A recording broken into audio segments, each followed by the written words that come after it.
how one follows one's curiosity, how one gets the motivation, how one overcomes the difficulty. That can be appreciated by general public. No, I think it's very valuable to do that. I want a scientist to live a good life. So I've been having these problems in my mind for like a long time. And recently, I think I've found some ways to make an impact. I'll start from what my initial motivation is, and then like why and how to do things.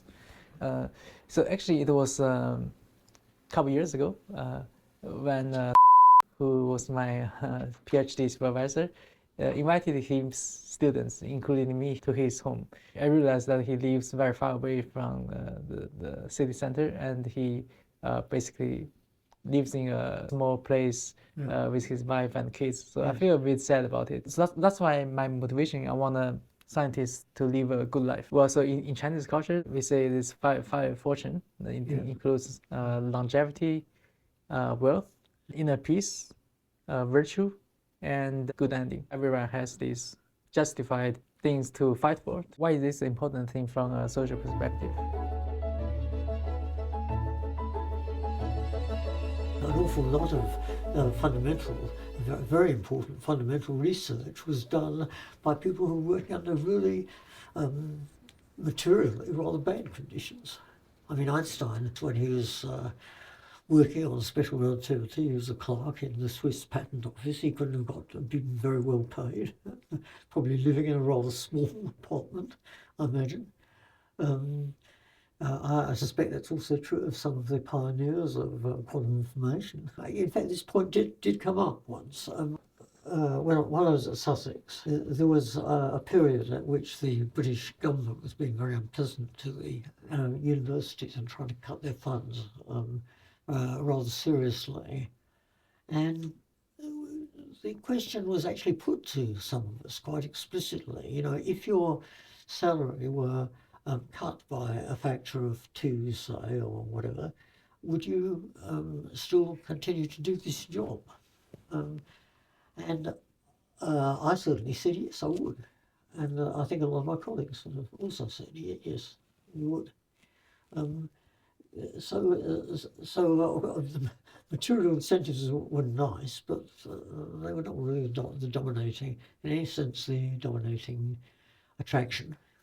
Is it really that important that that people get better material rewards? It's not about just the science discovery part. It's also about how other people views, how other people see scientists. When people look up, see scientists, they get all the 5 fortunes. Well, not only wealth, but also everything like inner peace. Then it becomes like an attractive direction for people to go. So we have to look at the role of scientists to the society, like why does the society care about scientists? So if we take the example of how Einstein discovered special relativity, well, what's the first application of that? It's 40 years later, when Oppenheimer led the Manhattan Project, it leads to a nuclear bomb. Unfortunately, in maybe not controversial way, but it's first application. Like, why does society care about people like Einstein? Like when Oppenheimer led the Manhattan Project, Einstein didn't directly involve in the process. In fact, he opposed it. Why is people like Einstein important?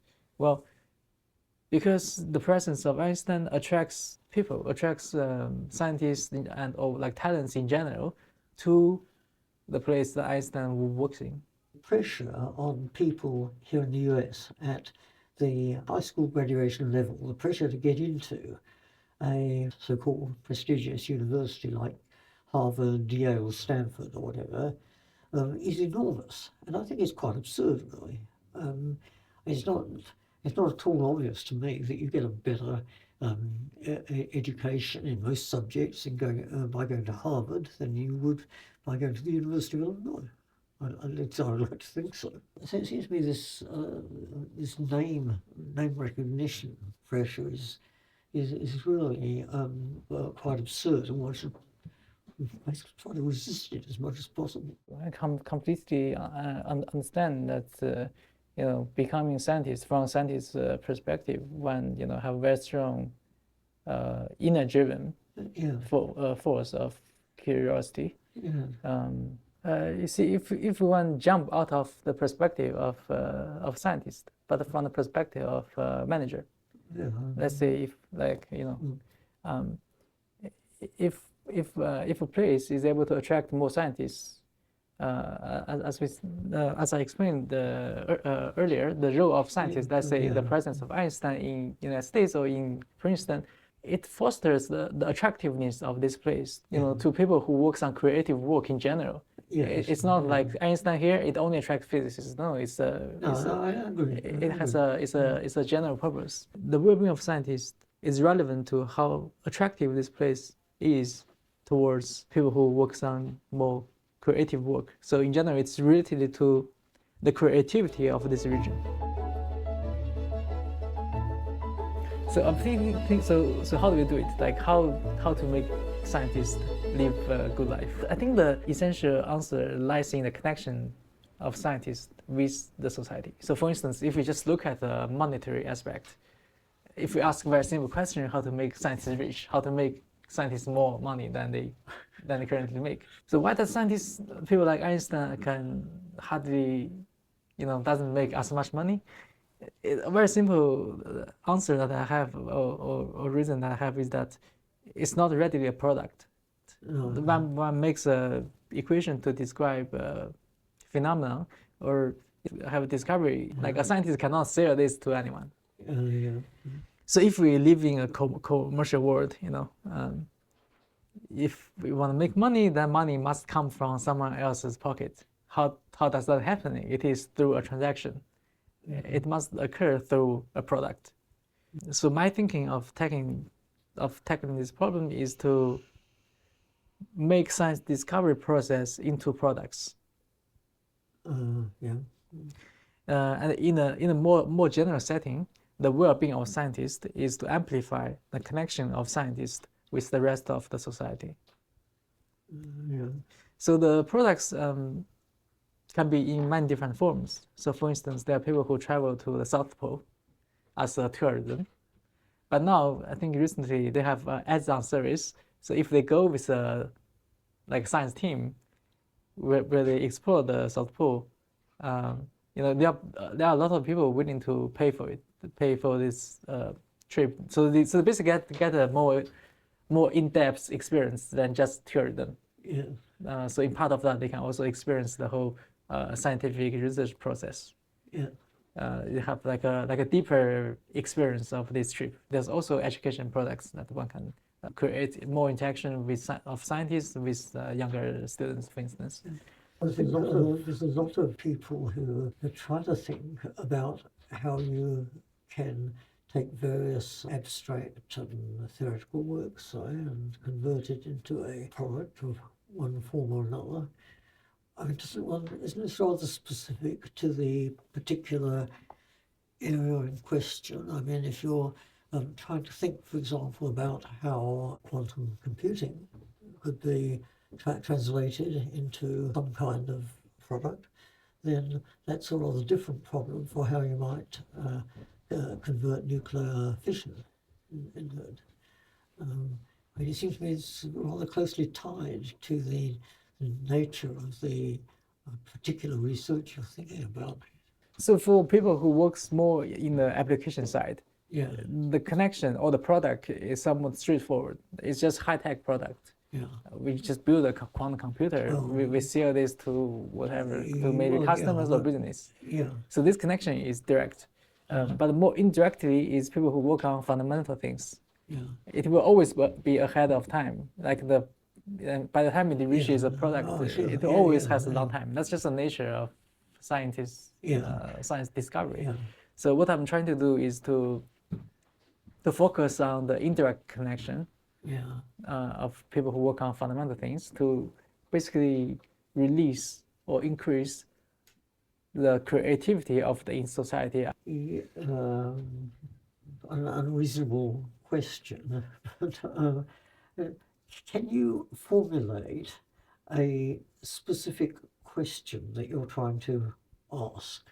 I mean, I appreciate all the considerations you've brought forward, but what specific question are you trying to answer? So right now, what I'm doing, I've been organizing events that put scientists and the younger students together. So just like a interview form, how you Yeah. get your motivation from, what difficulties you face when you do your scientific research, and how you overcome those difficulties. Yes. And what I found is very enlightening, very inspiring for students. Is that Okay. it can be achieved, like the scientific work, of course, there's some certain level, one has to be an expert to understand the details. But like how one follows one's curiosity, Yeah. how one gets the motivation, how one overcomes the difficulty, that can be appreciated by general public. Yeah. It can be appreciated by non-expert. Yeah. No, I think it's very valuable to do that. Yeah. So that's exactly part of my motivation to do the interview for you. Yes, no, I understand, and I think it is a very, very, very valuable operation. Yeah. So I got the motivation. I got the motivation to increase the well-being of scientists. And how do I do it? I have to basically increase or amplify how ways scientists connect with the society. Yeah. For instance, I organize events to put scientists and younger students together. Yeah. And this summer, I will probably be holding a summit for similar purposes, for general purposes, essentially to have scientists give a talk and have interactions with younger or general public. Now, one comment I should make, many universities in the US and I think also in the UK and perhaps also in China have this arrangement by which once a year there's a lecture given by one of the university faculty which is specifically directed to the general public. Sometimes it's given by the faculty of that university, but often they invite people of other. So here comes the uniqueness. Yeah. I realized the significance or importance of, I would call it the IP, intellectual property of scientists. Okay, let's put an example, Stephen Hawking. Yeah. So he's very popular among the general public. So from a perspective of his scientific achievements, do you think it's as far as Einstein or Newton? No. But how? But how is his influence towards the general public almost as large as Newton and Einstein? There are a number of sociological factors. Yes. So apart from his work on science popularization, his spirit to overcome difficulties, to follow one's heart, follow one's curiosity, inspire people. Yeah. That makes the difference. That makes how he's so influential. Oh, sure. Yeah, I mean, I agree. It's not just that he was ill, but that he coped with his illness so spectacularly, if you like. Yeah. The IP of scientists is not completely realized. It's sometimes underestimated. How the storytelling of a scientist towards the general public makes the difference. Oh, okay. Yes. No, I mean, it sounds like a worthwhile project, and I it's considered as like social science problem to combine, from a perspective of the intellectual property of scientists and like the storytelling of individual, rather than because because the subject it has a level, like it's hardly appreciated by the general public, but the storytelling of individual story of how one achieved science problems that can be appreciated by the general public. So what I'm trying to do is to combine that concept with products, potential products, to increase, find ways to create more interactions of scientists with the society. What has that got to do with the question of whether scientists are correctly materially rewarded? So that goes back to so the storytelling is how one do this effectively. Yes.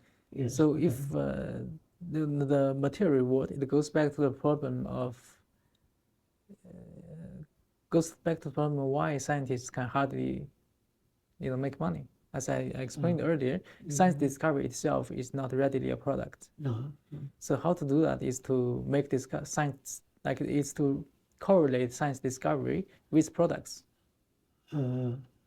Which then will make money, I guess. Yes. The products can take different forms. Education products, tourism products. People like if people visit London, they have Cavendish Laboratory, they have those Newtonian apple tree.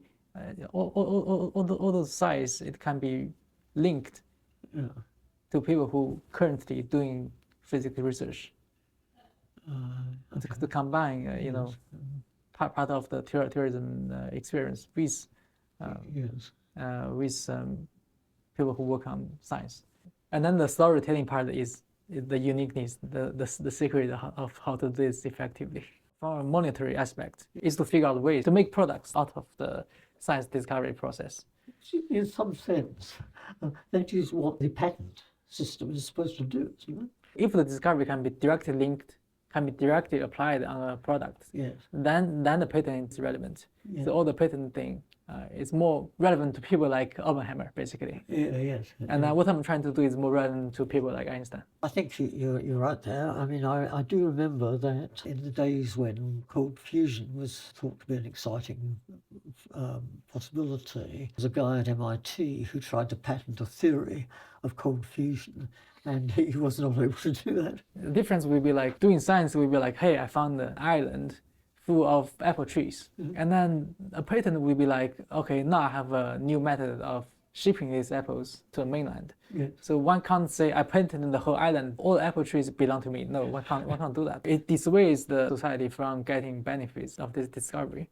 But one can say, okay, I made a patent to ship these apples or to cut these apples, to harvest these apples more effectively. Then it creates competition, between different groups to exploit this new island. So that's a benefit to the society. For fundamental research, it's not good to have a patent to protect. Like one can't say the whole island belongs to me. But in terms of cutting the apples and going back to the mainland, in that case, patent can help because it creates competition between different groups, speeds up the harvest process.